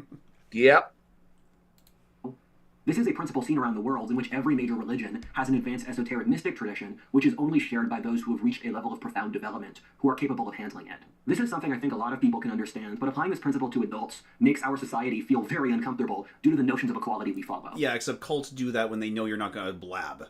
Like, they only... the difference between a religious esoteric tradition and a cult esoteric tradition is that the cult wants to make sure you're not going to blab, and so they blackmail you into submission. Or coax you into submission, like Scientology, where you paid thousands of dollars and several years of your life into the cult. Luke? Yes? I don't know. I mean, honestly, I'm against esoteric knowledge entirely. I'm a de-occultist, not an occultist. Why? Because I think that this information needs to be out there. It needs to be out there, and through a knowledge differential, people can basically take control over people. They can mess with people. Indeed. Yeah. So, like, I've talked about how the Democrats are basically playing the long game with the whole Russia bullshit, because there is Russian subversion, and they are fucking with us, and they do want to fuck with us, but they won't tell the Republicans that, and they'll let people walk right off the cliff. Keep going. As well as just conventional wisdom, is that people are not equally intelligent or sentient. Imagine trying to explain the worst... You don't even need to be religious to know that. succession, ship processing, or the most complex level of finance to the stupidest person you know. They would probably not even be able to comprehend what you were saying, leaving your explanation with a few key points that they might forget later. This is not pleasant, but it is reality. Ken Wilber has written about spiral dynamics, or how different people or different societies have different levels of consciousness in which they can't see the levels more advanced than them. For example, tribesmen from It's called having a lower IQ. Yeah, it's also. I mean, I bet you the Hindus are at the very, very top, right? Because they have such high consciousness. They're so smart and intelligent. I mean, the thing about Brahmins is that they are so detached and aloof from the whole point of them is they're supposed to be detached and aloof from the worldly things so they can focus on spiritual things. Yeah, so they could do white-collar work instead of having to actually do some actual real fucking work. Gotcha. Yeah. The Amazon can't mentally conceive of science since their frame of consciousness doesn't have objectivity. You see this play out over history and even among individuals.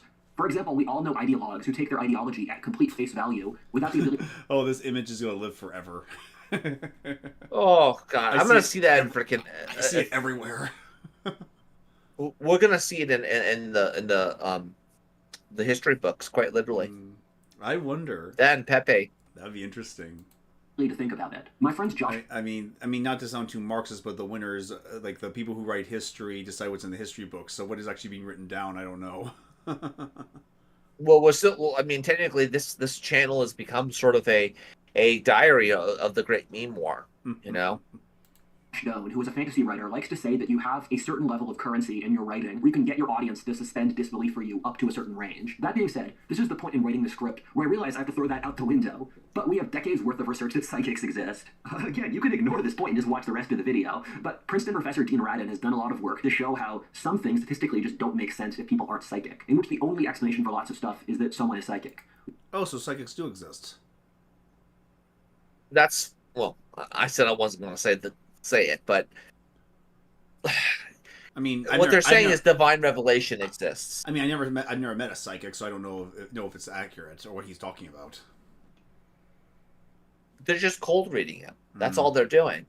What his work found is that most people are only very passively psychic, in which they might guess cards a few percentage points higher than expected, which doesn't sound important, but is actually incredibly statistically significant if you operate at large enough scales of numbers. Meanwhile, 1% of the population has natural genetic psychic gifts. This is a genetic ability concentrated in a very small part of the population, which is not percolated to the rest. In the same way that there's a point in which only 1% of the population could speak language or comprehend abstract concepts.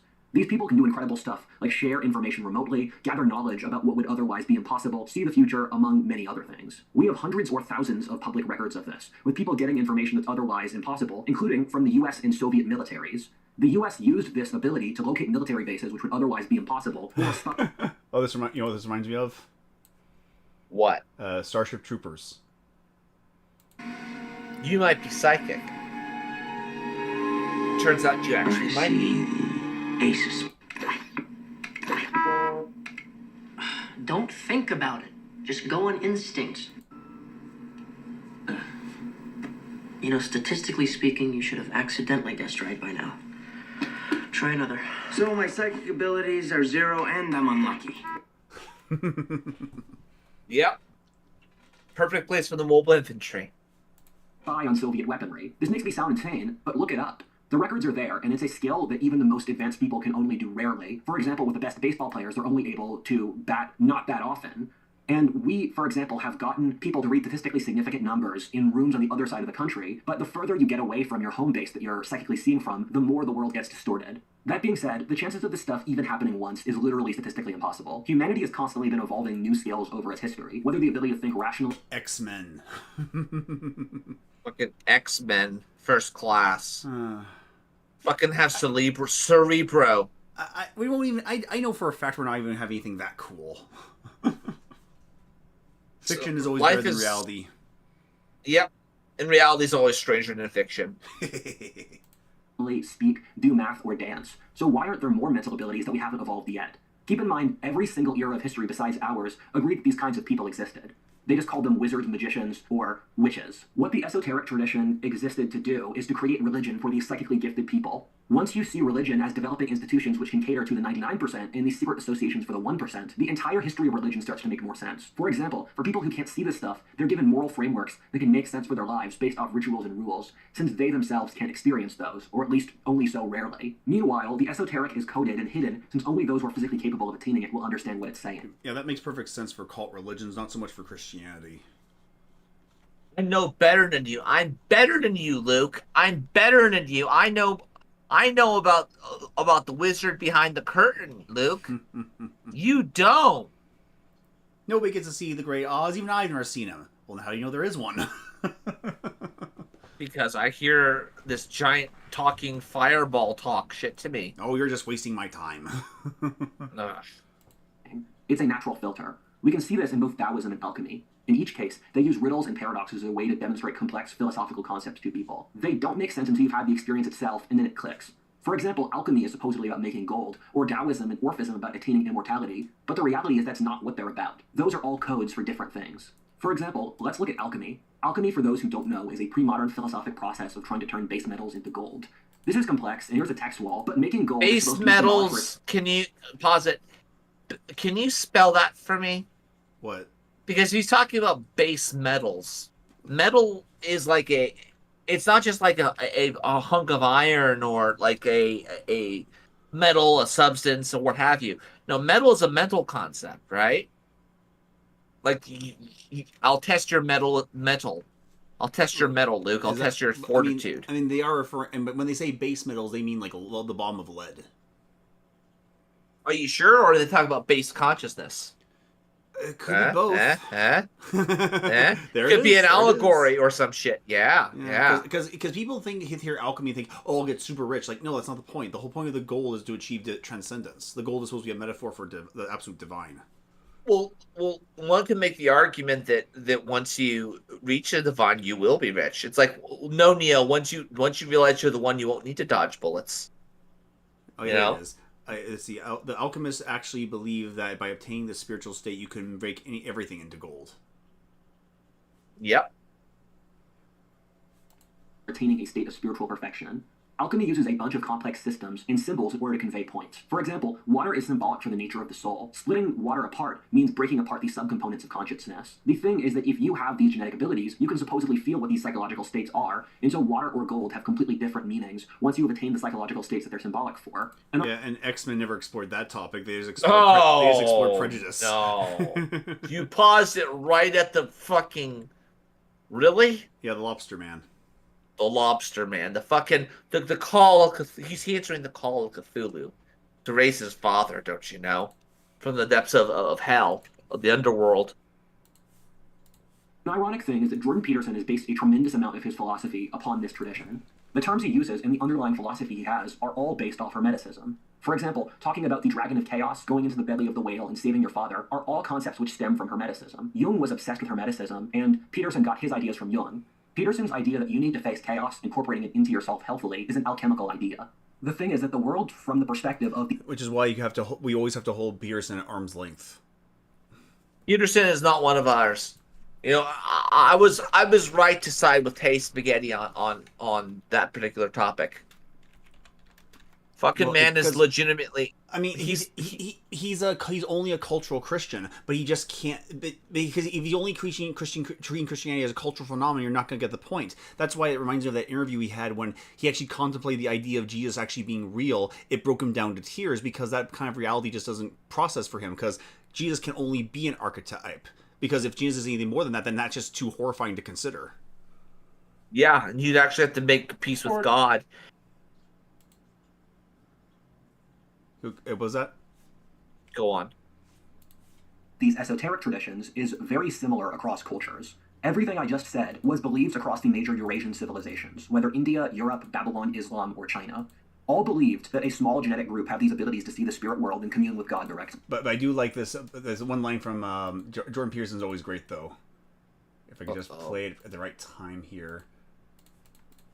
It's really convenient if what you want to do is be the author of an entirely social constructed utopia that you can run. And then when the Marxists say, well, that wasn't real Marxism, what it really means, and I thought about this for a long time, it's the most arrogant possible statement anyone could ever make. It means if I would have been in Stalin's position, I would have ushered in the damn utopia instead of the genocidal massacres, because I understand the doctrine of Marxism and everything about me is good. It's like, well, think again, sunshine. You don't understand it. You don't understand it, and you're not that good. And if the power was in your hands, assuming you had the competence, which you don't, you wouldn't have done any better. And even if you had, there would have been someone else waiting right behind you to shoot you the first time you actually tried to do anything good. Yep. And that's exactly what happened. And that's why it took a Jew from Galilee to fucking break these bastards up. Because let's not kid ourselves. What did Christianity do? It liberated humanity, right? It liberated humanity from these type of people who will fucking control people, who are in on the con. In some cases, this is a con. You know? That there should be secret associations of those with symbolic knowledge to guide them. Once you get to the very highest levels, the world's religions teach very similar things. Houston Smith, the top thinker in religion from the 20th century, wrote a book called Forgotten Truth, which teaches the points that all world religions agree on. They all say that consciousness creates reality, that the world is an ordered spiritual place where all things are connected, that we should raise people's moral levels to be more like God. They believe in a soul which goes in and out of an afterlife. Also, that the universe is a more peaceful and meaningful place, with the trials and tribulations of our lives being the engine that drives a beautiful universe. All of them all describe God very similarly, of this state of attaining complete unity and peace, apart from the division of our world. That being said, they start to diverge from that point. The CIA's researchers in the spirit world came to the conclusion that there are different geographic regions of the spirit world, like continents. One which looks more like Indian mythology, and another... I have a little quote for that little ecumenical, unite all religions are one kind of nonsense. Here it is. Oh, God. We believe that all religions are basically the same, at least the one that we read was. They all believe in love and goodness. They only differ on matters of creation, sin, heaven, hell, God, and salvation. Only a few differences. Just a little bit of differences. Oh, but this is the interesting one, how all the different gods have different territories. Another which looks more like the Abrahamic and Western, and other areas that look more like shamanic mythology. Yeah, Thus, with Westworld. Eastern, shamanic, or Western religions, they all are tapping into what are authentic spiritual experiences, but they're going to literally different places. Then, as the religions get codified with the real world, changes become more apparent. This isn't to say the differences aren't important. For example, theologically, Islam and Christianity aren't that different, but in actual application, they have created vastly different societies. Because they worship different gods. That's why. Yeah, I mean, there you go. There you go, Luke.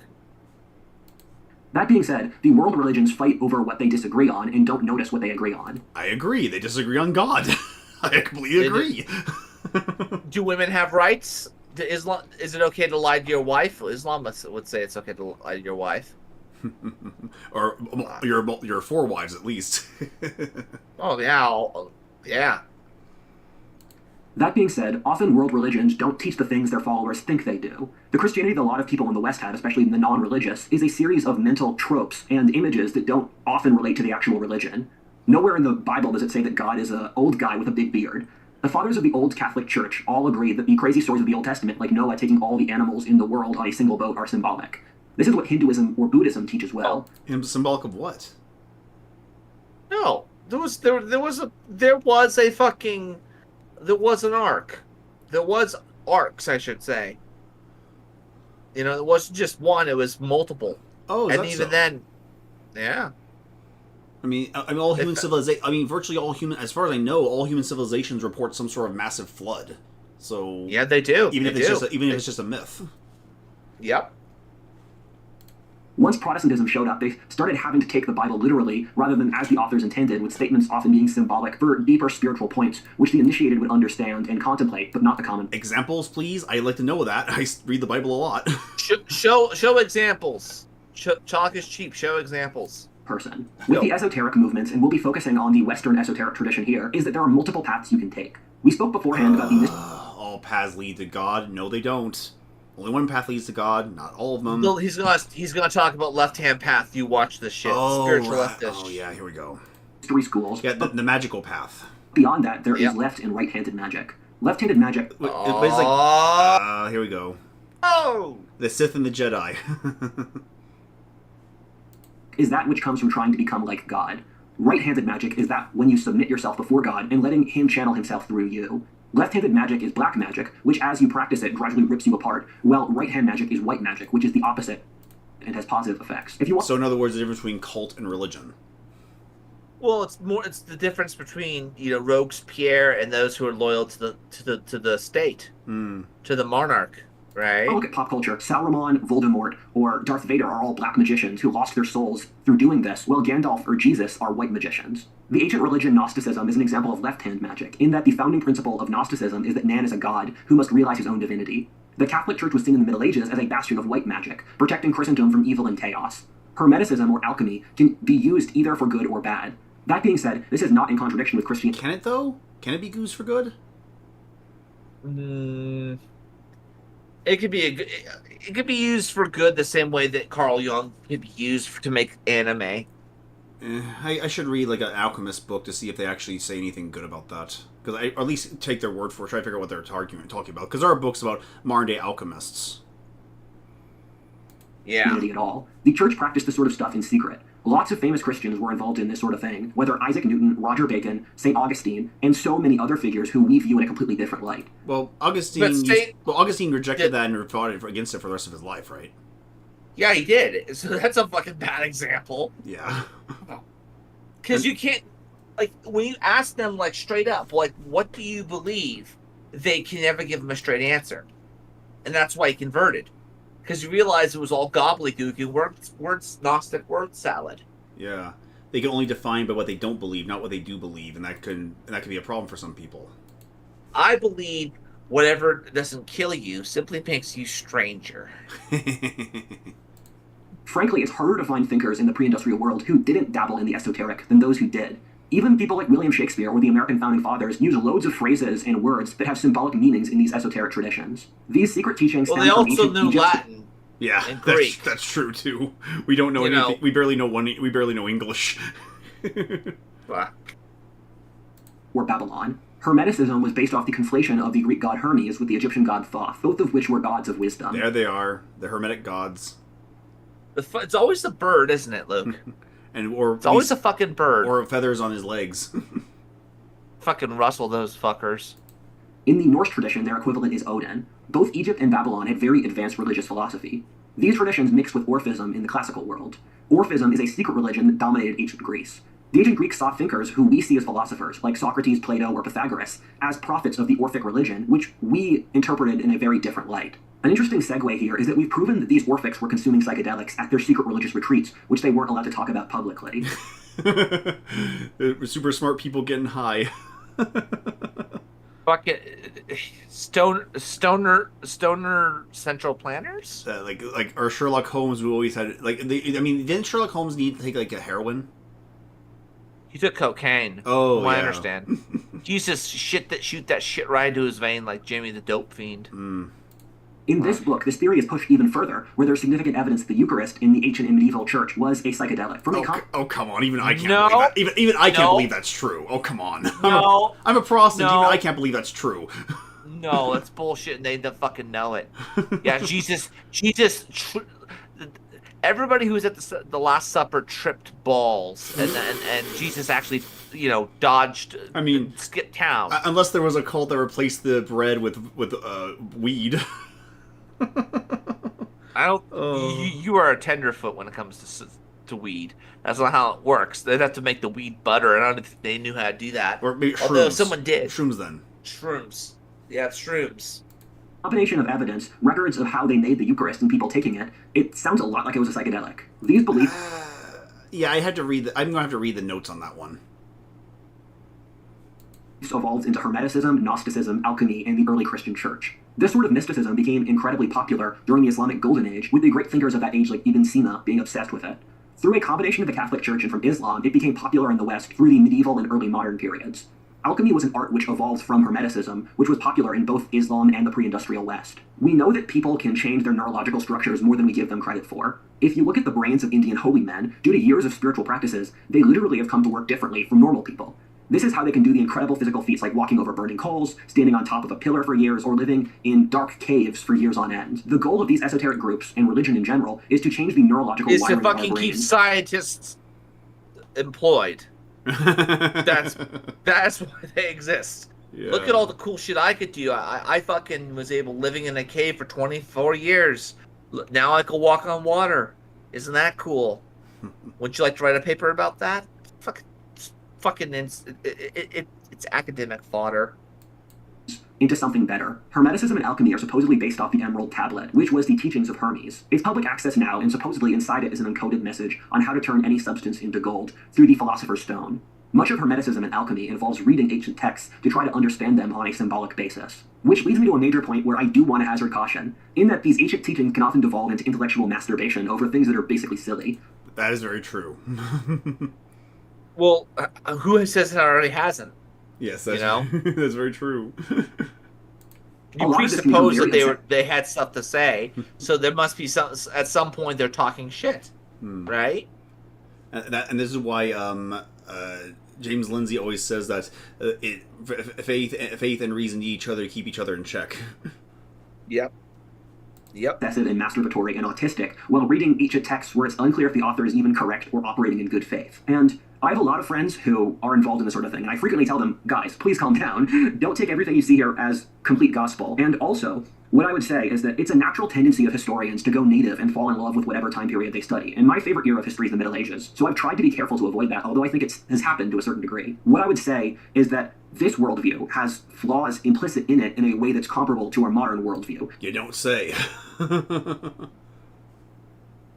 And the issues that this worldview can get into is over-specificity on things that are not specific, and assuming we have more knowledge than we have on these very subjective topics. Again, idealism ends up with having different flaws and pushed to its extreme than materialism. Where materialists can become very cynical and very greedy, idealism can just devolve into silliness and delusion. And the two need the other to balance the other out, because once you remove too far from the material or the intellectual ideal worlds, you just run into gullible and naive silliness. Another natural outcome of pushing this philosophy is incredible egoism and arrogance among the people who do have the genetic ability to do this sort of thing. And if you want to see examples of this from history, look at the caste system in India, or Platonism, in which both of them are effectively creating a caste system where those who can see the spirit world at the top and everyone else. And I hate to be this blunt, but if you compare India versus Europe, because India is a society where these kinds of mystics took over everything and ran society in their image, where India stagnated once the priest class took over, while Europe, which went after empiricism and studying the outside world, they were the ones to take over the entire planet, to invent all the new technologies, and have all these innovations. So that shows that this kind of esoteric world isn't everything there is. And just because you're a level 12 battle mage who can talk to giant spirits doesn't mean that you're a more moral or a better person than someone who isn't.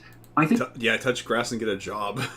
Touch grass, get a job, good sir. And at the same fucking time, lay off the fucking weed. Lay off the weed. But you know the thing that gets me is that when you show go back to the caste system real quick. Show a picture of the caste system. Brahmin. So you got yourself the inner party. You got yourself the KGB. They even have a K for the KGB because that's color code for our convenience. Yeah, so it's the Bolshevik Inner Party because of the B. You got yourself the K for the KGB. The V, I guess, would be, I would say, like the outer party members. Then you have the bureaucrats. The bureaucrats, yeah. And then you have everybody else. The actual workers who are worked to death. The actual work, the proletariats, who work harder than they did under capitalism. Yep. Also, that little smiling little shit fat bastard can eat fat and grow, laugh and grow fat. You know? Why do you think There's a reason. Why do you think he's fatter than the worker? Why do you think Kim Jong Un is fatter than the average worker? He's the only fat man. He gets to eat first. He gets to eat.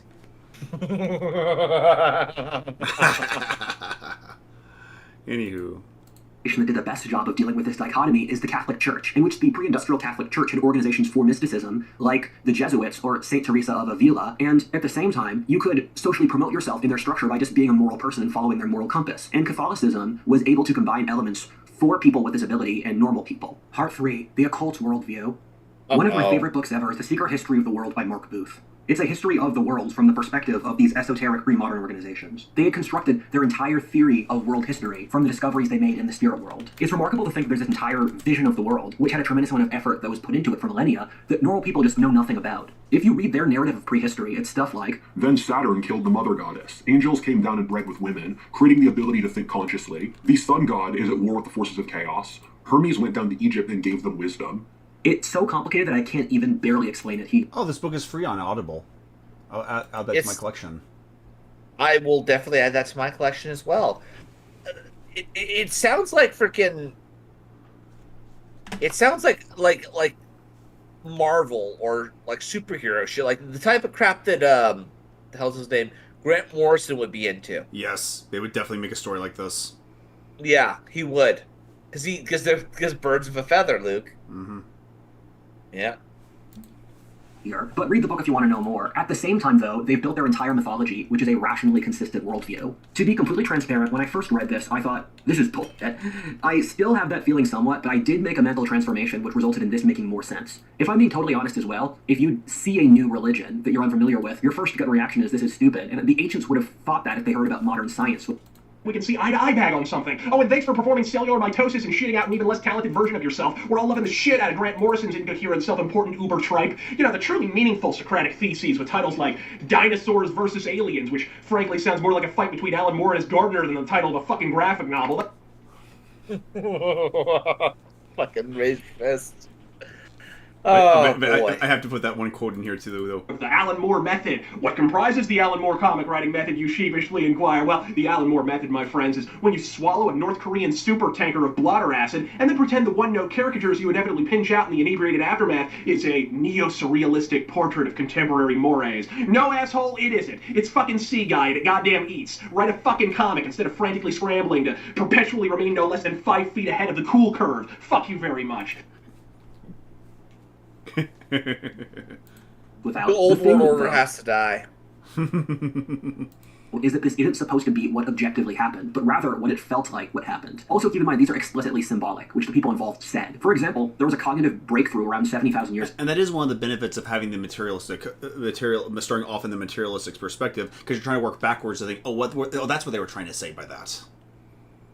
Because the materialistic world, like the English language, is very specific. It's very detailed, and you have to say the exact word to mean this exact thing. And so when you're working backwards, like, oh, that makes a lot more. Okay, that makes sense. Like, look up the tradecraft of some of these holy men. Look that one up. That's something you would type in. Just type in tradecraft. It greatly enhances your search results. Guarantee you. Tradecraft? Yep. Ago called the cognitive revolution. With that, humans started to have culture, religion, abstract concepts, technological progress, and all that stuff. We can scientifically know which human beings have always had. So, I hate the evolutionary argument. Oh, humans evolved into sentience, and then into intelligence where developed these things. No, humans have always had these things as long as we've been alive. So, yeah. I personally believe the Garden of Eden is a memory of the cognitive revolution, which is something I've said in multiple videos since the psychological breakthrough that we think happened archaeologically is equivalently to the Bible says humans realized whether consciousness, the inevitability of death, the future of planning. There's also a theory that the possibility happened through consuming psychedelics, which radically increased traits openness. This would be the fruit of knowledge. That's not what the Bible says, dang it. Not even metaphorically.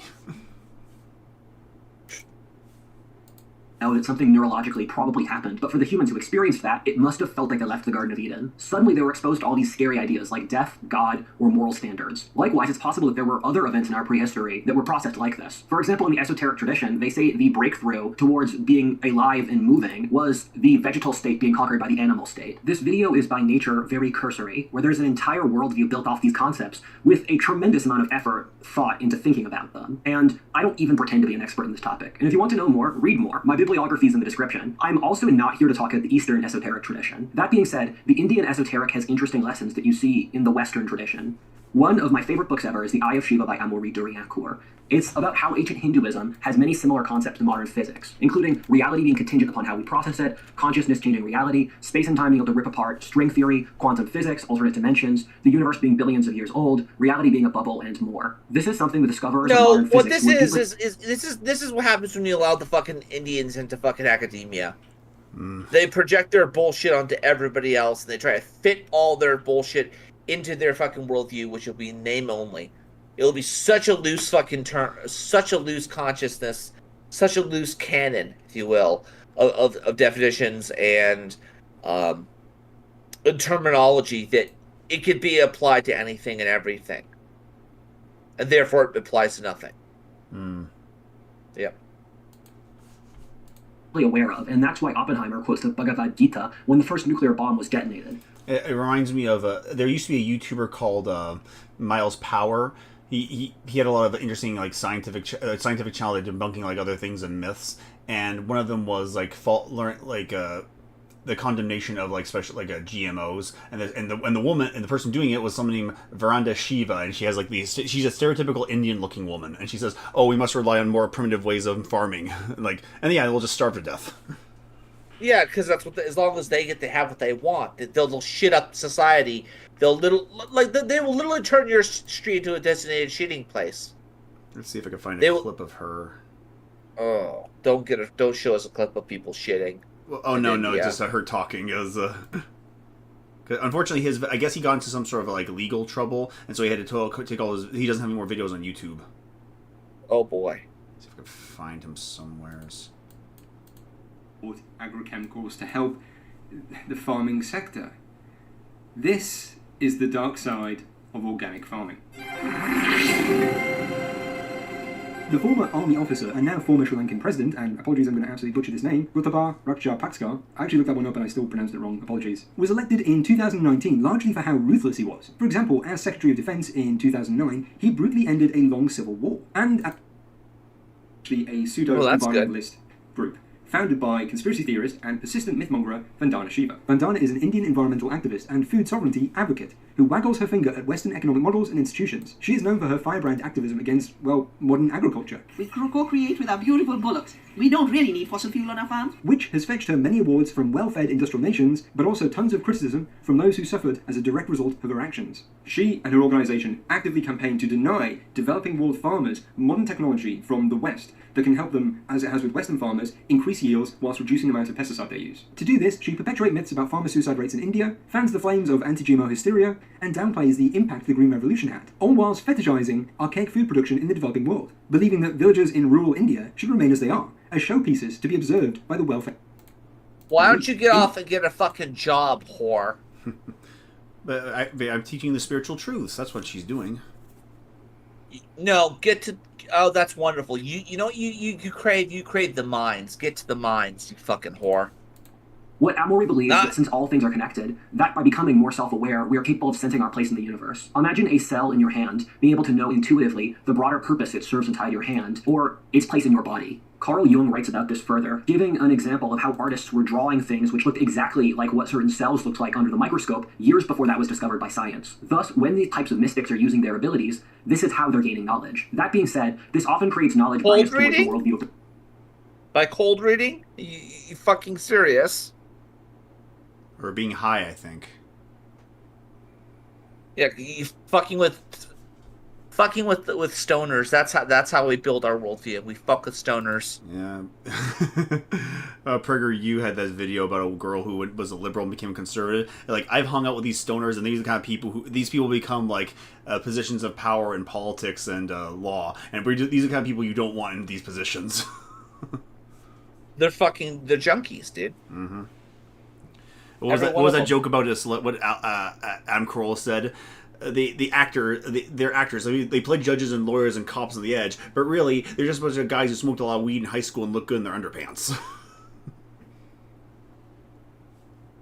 I don't know. I think we're about done. I think we're about done for now. Honestly, I gotta get some rest. Alrighty. Yeah, I'm getting to that point. I mean, there's a lot more stuff. I wanted to go over Mark Pastio because he released some stuff about the Nazis also. The 8-hour video you shared. The 8-hour video. We're gonna have to go through that one at some point because I just want to let's just summarize it for the audiences, please. He talked about. He basically was trying to talk about what was going on with communism. And how they're both the same as Nazism and fascism, and there was other cult. He actually was correct. He actually went into like the occult origins of Marxism. There's occult origins of Nazism. He talks about Karl Maria Villigut in it as well, so that's pretty cool. I don't know. I'm gonna keep watching the rest of it, but Luke, any final thoughts? Only a rat would shoot a guy in the back. I reiterate, only a big fat rat would shoot a guy in the back. So I'm a big fat whack. Ah, have some cheese, rat. Ladies and gentlemen, be good to one another. Take care of one another. Remember, saving the West is a side quest.